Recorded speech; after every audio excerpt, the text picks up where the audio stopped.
বিদেশি আমের দাম শুনে একদিন ফিরে এসেছিলেন। আজ সেই কৃষকের বাগানের আমি পাড়ি দিচ্ছে বিদেশে। বিদেশে রপ্তানির জন্য আমাকে সেইভাবে প্রশিক্ষণ দেওয়া হয়েছে, যা কিছু ট্রেনিং এর মাধ্যমে সবকিছু বোঝানো হয়েছে এবং বলানো হয়েছে। এই যে প্যাকেট দেখতেছেন, এগুলো কিন্তু কৃষি অফিসের প্যাকেট। দিনাজপুরের বিরল উপজেলার কৃষক আনসার আলীর গল্পটা শুরু হয়েছিল মাত্র 2টি গাছ দিয়ে। বিদেশি ব্যানানা ম্যাঙ্গো আমের চড়া দাম তাকে শুধু অবাকই করেনি, বদলে দিয়েছিল তার চিন্তাও। সেই সিদ্ধান্তই আজ গড়ে তুলেছে আধুনিক রফতানিযোগ্য আমের বাগান। আমার এই কাটিমন জাতের আম আছে 150, এটার নাম হলো ব্যানানা।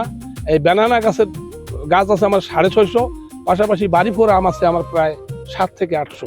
আমি আশা করি যদি আমার আমগুলাই আমি রপ্তানি করতে পারি, তাহলে কিন্তু আমি আমার এলাকার, আমার গ্রামের যে মেহনতি মানুষরা আমার বাগানে কাজ করতেছে, তারাও কিন্তু কাজ করার একটা সুযোগ পাবে। আমিও তাদেরকে পারিশ্রমিকটা ঠিক মতো দিতে পারবো। রাজারামপুর ইউনিয়নে গড়ে তোলা তার বাগানে রয়েছে banana mango, Katimon, Chiang Mai, king of Chakapat ও R2E2 সহ বিভিন্ন উন্নত জাতের আম। আনসার আলীর এমন সাফল্য দেখে আম চাষে উদ্বুদ্ধ হচ্ছেন স্থানীয় কৃষকরাও। এবার সর্বপ্রথম আমাদের আনসার ভাইয়ের আম বাইরের দেশে যাচ্ছে, আমরা খুবই খুশি। প্যাকেজিং দেখে, এই আম দেখে আমরা এত খুশি যে আমরা সামনের বছর আমরা পরিকল্পনা নিয়েছি যে এই ধরনের আম চাষ করার জন্য। কৃষি সম্প্রসারণ অধিদপ্তরের নিয়মিত কারিগরি সহায়তা ও প্রশিক্ষণ এই বাগানের সফলতায় গুরুত্বপূর্ণ ভূমিকা রেখেছে। মাটি ও পানির মান পরীক্ষা, MRL টেস্ট, ডালপালা ছাঁটাই এবং ফ্রুট ফ্লাই দমনে নেওয়া হয়েছে বিশেষ ব্যবস্থা। কোনো পোকা বা কোনো রোগের উপস্থিতির জন্য এখানে না থাকে, অতিরিক্ত রাসায়নিকের জন্য ব্যবহার না হয়, সেটাও আমরা নিশ্চিত করেছি। 2টি গাছ থেকে শুরু হওয়া আনসার আলীর স্বপ্ন